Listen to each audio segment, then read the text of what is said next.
Good morning, lunatics. Welcome to Morning Java. Morning Java brought to you, as always, Dayon, by our good friends at the Get-Go Cafe and Market, where I eat a lot of subs, you eat a lot of all kinds of stuff. Yeah, I've gotten to the point where I'm sticking with the subs at this point because I want so much meat and so much cheese, and you never even have to ask for extra. No, you don't. I even got extra chicken tenders when I ordered 5 the other day. So that's right. I'm happy about it. There were a lot of people happy in this building as well.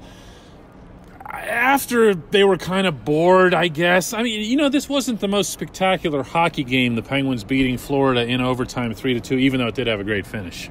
Yeah, it wasn't all that fun to watch. I was doing a lot of talking about the music that was being played in the building because there just wasn't that much hockey to talk No, but about. Isn't this kind of what they have to do Sunday? I mean, look, all the complaints have been for a long time now, including from you, that, well, it's nice that they do these things well and whatever, and they're piling up all their shots and Corsies and everything else here. They need points. Yeah, no, they need points. And the guys are putting the puck on the net with urgency, I'd say. I mean, Phil Kessel's, getting out there and shooting the puck now. He actually shot a couple of times when he should have passed, which you never say about Phil. He did. And, one of the best moments in this building was after he had a chance on net that was maybe one of his more lackluster chances. I know what you're going to say. He skated the whole... I don't know if they showed this on TV. I hope they did, so everyone saw it.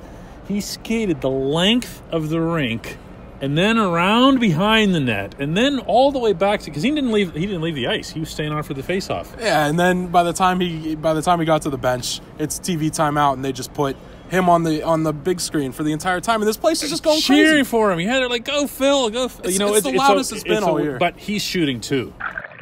So let's talk a little about this second line, because we saw, I think for the first period, that Malkin and Kessel had some pretty good pressure down low.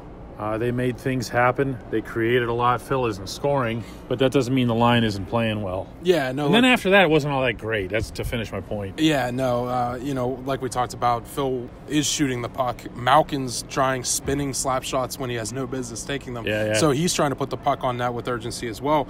But something about that second line just wasn't clicking in this game. And, it's kind of weird because sometimes it looks like Zach Aston-Reese is there by himself. And I don't know if you noticed that from up top, but the way that he's kind of left alone at times to either chip the puck in deep and just maintain possession a little bit by himself while Phil and Gino catch up to him, or whether he's just on the off wing trying He's not participating in the cycle. That's my point of view, and it's something I actually had a talk with Zach Aston-Reese one of these road trips. I don't remember. It was recently. And I brought up the concept of him keeping his feet moving. I just asked him how he felt about it. He said, I feel like I'm at my best. So I think that might be what you're talking about. Yeah. He's gone static in the center of the attacking zone while the other two guys are trying to create on the perimeters. Yeah, the games where Zach Aston-Reese scores and when he's really heavily involved with the other two guys, they look like a great cohesive unit that's going to score a lot of goals. But the games like this game against the Panthers, it looks like two guys playing with each other who really understand each other, being Phil and Evgeny Malkin. And the other guy crashing. And the other guy just kind of trying to fill space, trying to figure out what to do on the ice, but never like the same mind. Yeah. Hey, guys, I'm open. It's more like that. At some point or other, Phil Kessel's going to score a goal, and then a whole bunch of goals are going to come. Patrick Hornqvist is going to score more goals. He had the one waved off in this game, and rightly so. They're going to get their secondary scoring. It's going to happen, but the sooner the better. All right, Sunday, here's a subject that's near and dear to your heart. Vince Trocheck is out there, best player on the rink for either team. Okay, I don't care who that offends. I'm sorry. Okay, he was unbelievable.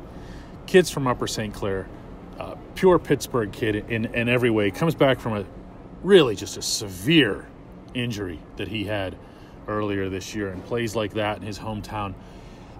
You're a guy that plays around here. You're around local players. How much does that mean to people around here when they see a Pittsburgh kid doing it? I think it matters, man. I don't know how many times I've told people, just about remembering seeing like Ryan Malone around town or around the rink. Or I was so excited last year when we went to Cleveland to cover Ryan Malone trying to make the Olympic roster as a Pittsburgh guy who Upper St. Clair, just like Vinny, by the way.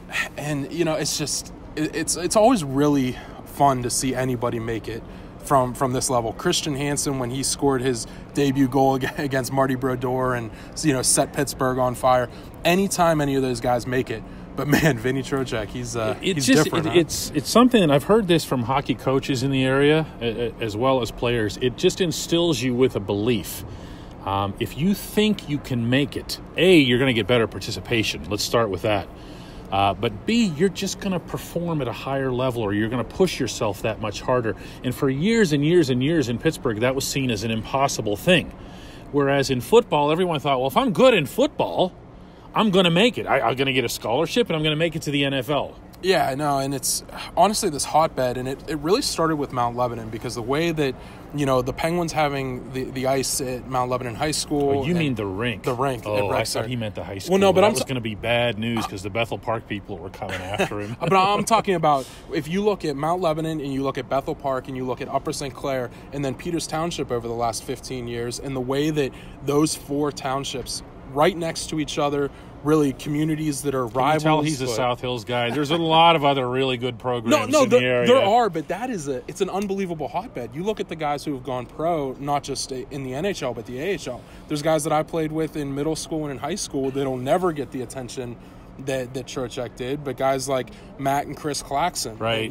There's so many names from this area who have made it, and none of that was happening. No, and here's my shout-out to our readers in Beaver County, where Beaver had the ice rink and also has produced a lot of terrific players, but especially, and this is going way up north part of the state, to Meadville High School, which was the first superpower high school program in Pennsylvania that set the bar for the Bethel Parks and so forth. They followed the Meadville model. Major ups. Can I tell a quick Meadville story real quick? Go ahead. All right. Well, my brother played at Allegheny College, but this is before then. Which is also in Meadville. My mom, when I was in high school, had a separate... They turned the lights out on you Sunday. You got to speed this up. Sorry, Oscars. Her retina detached, and I had a game up in Meadville, and she made it up there for that game. Couldn't see, had to have her head tilted forward or back or whatever you do, wearing an eye patch.